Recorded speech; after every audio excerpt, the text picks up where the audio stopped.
Hello everyone, Helen here. Thanks for joining me, and you are all very, very welcome. I'm here in my craft room. If you haven't been here before, I live in Durham in the northeast of England, and yes, I just love chatting about and showing you all the things that I make and all the things I get up to. Today I've got one knitting project to show you, and everything else today is sewing, rather unusually for me, all hand sewing. So I'm looking forward to showing you those things. And if you have popped in just to see a particular thing, then there are timestamps on the video and below in the description box. So if you just want to hear me chat about a particular thing, then you can just go and click on that. But for everybody else, I'm just going to sit here and chatter on about all sorts of things. Before I go on, actually, I just wanted to say thank you for all the lovely comments from last week's podcast when I took you on a little visit to Whitby, one of my absolute favourite places in the world, and well, at least in England anyway. And yeah, it was just really lovely to read about your lots of you about your memories of Whitby, either from a long time ago, from childhood holidays, or from more recent visits. And you know, some of you actually live quite close to Whitby, so that's really lovely. And then some of you who enjoyed what you saw, and you're adding it to a list of places that you want to visit in future. And then those of you who know you won't ever get there and just enjoyed seeing a new place and learning lots of interesting history. So thank you ever so much. It's the thing that is so enjoyable about making podcasts for YouTube, is just hearing from you and you responding to the things that I show you or chat about. Anyway, on to today's things, and the first thing, knitting. Well, if you've been here lots of times before, you won't be surprised to know it's just another animal. Well, not just. They're all very important. And I've been working my way through Mouche and Friends by Cinthia Vallet, and now the sheep is finished. And I called my sheep Lucille, although in the book she's called Aggie. And those of you who are familiar with Aggie, who have maybe even made her, will straight away notice that I haven't done the same clothes as in the book. So I've heard so many of you say, or quite a few of you anyway, say that the jacket in the book, which is a loopy stitch, which does look very good, I have to say, looks very sheep-like, it took so long. And not that I mind spending a long time over a project, but I just decided I didn't want to do that. So instead, I used some boucle yarn. It was some drops boucle, and used exactly the same pattern in Mouche and Friends as for the loopy jacket. I used the same size needles that it suggested, and just followed the pattern. And instead of on the rows where you have to do the loops, I just knitted it. I think it was a knit row, because it's worked flat, as you can see, because it's a jacket. It doesn't need to be in the round. And it worked out to be exactly the right size for Lucille. So I'm really pleased with that. I love the effect. I love the colour that I chose for her. And just the boucle yarn just makes a really, really lovely jacket for her. And then I made her a dress. And again, I didn't do the dress that's in the book, because it actually is the skirt part of the dress in the book for her is exactly the same as the skirt that you make and that I made for the pig. Up here, Rose the pig. This sort of checkered pattern here. And so I didn't really want the sheep to have the same, a dress with the same pattern on. So I started from the top and used the pattern for the raccoon's jumper, because the raccoon is a similar size, I believe, to the sheep, and I used some a gorgeous mini skein that was gifted to me from Attic Spin Dye. Angela and Andy gave me that, and beautiful. And then I've paired it with this some leftover sock yarn. I continued down from the jumper really. I didn't use any other pattern. I just carried on going round and round and put in a little detail pattern. And I am really, really pleased with it. I'm pleased with the dress and the jacket, and Lucille really suits these colours, I think. So she is off to join all of her new friends up there. And I've just got one more animal. I can't believe it that I've only got one more animal to make from Mouche and Friends. And I have started this animal, and that's the raccoon. You can just see her head. She's a girl raccoon in the book, so I think mine is probably a girl as well. We'll see. I haven't quite got to know him or her yet. But I'll show you more of the raccoon another time when I've got a bit further. So now on to sewing. Okay, so my first little sewing project really was inspired by one that I did a year ago. So last year, when I got my 2023 diary, I was sort of a bit sad about it because it was just a plain black diary. I hadn't been able to get anything else that was quite right for me on the inside of the diary. That's the important bit, having a page a day and being just the right size. Anyway, so I ended up with this plain black diary and was a bit sad about it, and then decided, oh, well, I'll make it a cover. And so I made it a cover out of some absolutely gorgeous gnomes fabric, a gnome in a garden, little toadstool houses and things. It was just perfect for me. I think the fabric's called Gnome Garden, but I'll put the details in the description box in case you're interested in it. Yeah, I had hand sewed it. So it's just a flap there on each side for the diary to fit into, and I embroidered the year onto a little bit of felt up there and sewed that on. And honestly, that has made me happy all through 2023. Every night when I picked out my diary from my bedside drawer to write in it, it just made me smile every single day. So that's really nice, isn't it, when just a simple piece of fabric can do that. So yeah, so when I started my 2024 diary and I picked it up the first night, I thought, oh, I'm missing this one already.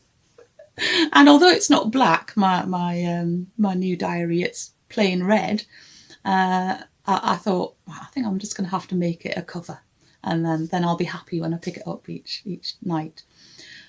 So I've made a little video of how I made my diary cover. It's not a tutorial, but it's just like little snippets of my progress making it. I didn't video every last thing, as you'll see at the end. It's got various bits and bobs on it. I could have got quite carried away and added loads of stuff to it, but I just decided to stop where I did. So yeah, so you can watch me now making my 2024 diary cover.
So I am really, really pleased with it.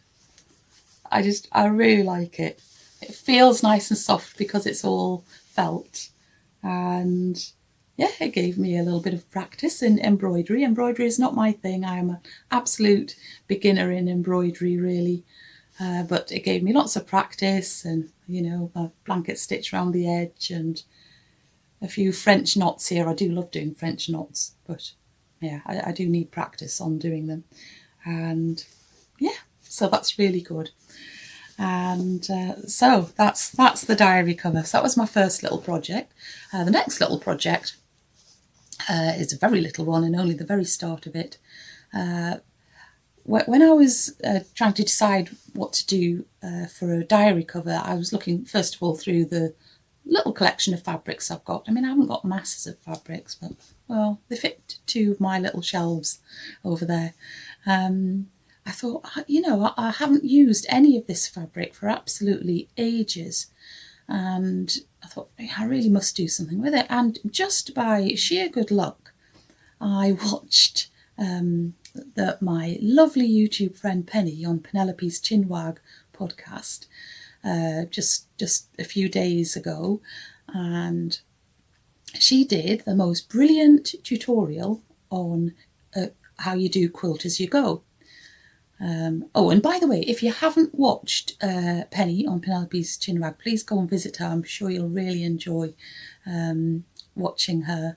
She's got lots of old podcasts that you can catch up with. But I know quite a few of you who watch me also watch Penny. But yeah, if you haven't been there, go and come visit anyway. And if you're interested in Quilt-as-you-go, Penny's little tutorial that she did is really good. And that completely captured me and inspired me. So off I went immediately and ordered myself a couple of templates from the place that Penny uses called Daisy and Grace. And and so they came and I've made a start on it. So I'm really excited about it. Now I have done EPP, English paper piecing, before in the past. I've dabbled in it, should I say. I've never made anything really big. But I have enjoyed the process, the old-fashioned process of cutting out pieces of paper and tacking the fabric around it and then hand sewing together. I really have loved doing that. I've never made anything as big as a quilt before. But anyway, I was really attracted to this Quilt-as-you-go idea because it's just such a nice... It's like a short project. You can just do one patch at a time. And when you've made it, it's complete. It's got its backing on and everything. And so the first fabric that I've actually used is the one that I used for my 2023 diary because I had some left. And so here is my very first Quilt-as-you-go patch. I've only made one so far. I've got more fabric cut out and... Yeah, and I haven't videoed myself doing it even, because if you want to know how to do it, go and watch Penny. But I'm really excited about this. So that's really nice. Something new that I've never done before, and it's going to let me, bring some of my fabrics that I love out in the open instead of being folded up on the shelf. So I'll let you know how I get on with that. I'm hoping that my next one, it will match up. I hope I've been accurate enough with that. But if not, they'll make nice coasters, won't they? So, yeah. Anyway, so that's that little project. And then finally, I've just been doing some just stitching, sort of... I think these days it's called slow stitching, although really it's lots of things. It's, it's embroidery and it's being creative with all sorts of bits and bobs other than just thread. But anyway, the thing that got me started on this in the first place was that one of you lovely viewers, Karen, so hello Karen, and thank you so much for this recommendation, suggested that I might like to watch a YouTube channel called Marion's World. And so I went I think back in October, November it was, I watched her for the first time. Absolutely loved her podcasts. She's actually quite local to me. She lives in the Durham Dales, which is not really very far from me at all. She's a multi-talented, crafty lady. She does all sorts of things, and the embroidery that she does is absolutely fantastic. So I felt very inspired watching her. And when she said that she was going to make a stitch book for 2024, I thought, yeah, I think I'm going to join in with that. Even though it's sort of almost a whole year-long project, it felt very accessible, and so that's the thing I'm going to show you shortly. But so what Marion was using, what she did a podcast where she was just setting up the book that she was going to use, and she used an old linen tablecloth. I think it's linen. Anyway, it's an old tablecloth. And so she said, but you can use anything at all, just anything that you've got. Well, I don't really have a big stock of fabric things to reuse. So I went off into Durham and I went looking for an old tablecloth. Well, I went in 6 different charity shops, or I think some of you call them thrift shops, don't you? And I don't know what you call them in Australia, New Zealand. Do you call them charity or thrift? You have to let me know. You might have another name for them. Anyway, you know the kind of shop I mean, where people are, have given away the things they don't want anymore for other people to buy. Yeah, so I couldn't find one tablecloth in any of those shops. And as it happened, I then went off to my mother-in-law's to visit her. And I was saying, I'm looking for an old tablecloth. And none of the charity shops had one. So she said, I've probably got one. So we went and had a look in one of her cupboards. And so she went through the things and she said, well, I really don't want this one anymore. I never use it. And well, she doesn't really use tablecloths at all anymore anyway. So I very gratefully came away with a tablecloth. Now, it wasn't as I imagined. I imagined getting a completely plain one, and it wasn't. It got colours on it and things. But actually, I thought, no, I'm just going to go with that. I'm going to use that. And it wasn't even a tablecloth that you would give to a charity shop because it was covered in stains and somebody like me might have bought it to make it for a project, but you know what I mean. Nobody would have used it as a tablecloth again. And so I'm really happy to have got this tablecloth. So I've sort of ironed it, and I used a cardboard A4 template for my pages. And then I decided to iron the pages into the right size, which I don't know whether I was really meant to do that, but anyway, that's what I've done. So, and then I've made a start. So I'm going to show you now the first 3 weeks of my efforts at making this stitch journal. Actually, just before I show you that, I've got a couple of things here to show you.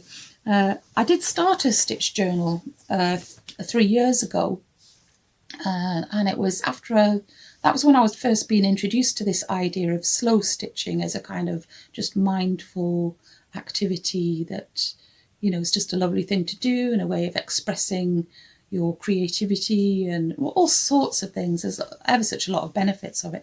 I think first of all, there was actually a talk at my WI group about borrow stitching and sashiko and things like that, and that got me interested. And then I came across a brilliant podcast, an audio one called Haptic and Hue, and that's has all sorts of fascinating fabric related and sewing related interesting topics that they have. I can really recommend it if you're interested in the history. Well, not just the history, actually. It's kind of modern day use of fabrics as well. So it's just got all sorts of interesting things. It's really good. So it's listening to that I learned a bit more about slow stitching. So I made myself a stitch journal as a sort of sewing sketchbook, really. And one of the things I've enjoyed is just putting blanket stitch around the edges, which I can see now that I've done a bit more blanket stitching. It's not always very good, and because I didn't know how to change threads, and haven't done the corners properly. But it's not about this kind of thing. It's not about looking at stuff and then criticising what you've done. It's about just going with the flow, and you're just practicing, so you don't expect it all to be perfect. But in here so far, I was just practicing some running stitch on the first page there, doing some wavy lines. The next page has got little bits of memory things on. So a piece of felt that I made myself, some hand-dyed felt from a person I bought lots of felt from. This splodge here, you can just about see, is a piece of sheep fleece from Shetland. It's from a Shetland sheep in Shetland when I was there. And this lobster here with a little label is actually cut off some old pyjamas of my son's from when he was young. And we had lots of clothes from this store here, Mini Bowden. And so, yeah, I had a lovely time doing that. I just running stitched over it.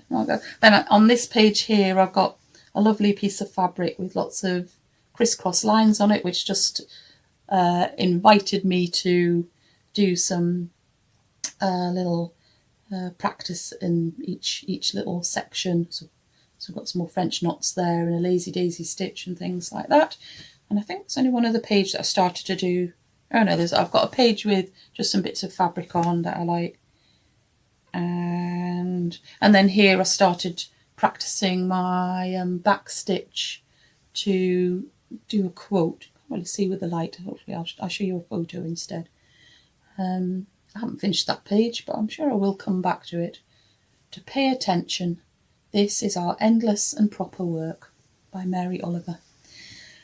So I've done that and got that on the go, and I think I might actually get back to that one again because I'm enjoying the hand sewing so much. And I did around the same sort of time make wall hanging, which you can see that there, where I just got random pieces of fabric that I liked, and I pinned them all to a backing fabric, and then I just running stitched all over it in different directions, sometimes seed stitch, and made it into a wall hanging. I backed it again, and that normally hangs in my conservatory, and I really love it. I'd love to make something similar to that again. So those are things that I have done before. But anyway, now I'm going to show you my progress so far on the 2024 stitch book that I've been following along with Marion from Marion's World.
So I hope you enjoyed seeing how I've been doing so far. I like making these little videos to slot into my podcast, so not just to show you how I'm busy doing something, but just it's kind of a break from my voice and a bit of relaxing piano music as well, so it sort of serves more than one purpose. Anyway, I have rabbited on quite enough for today, so I am going to just wish you a lovely week until I see you again. Take good care of yourself, keep nice and busy. I'll be back again ever so soon. Okay then, bye.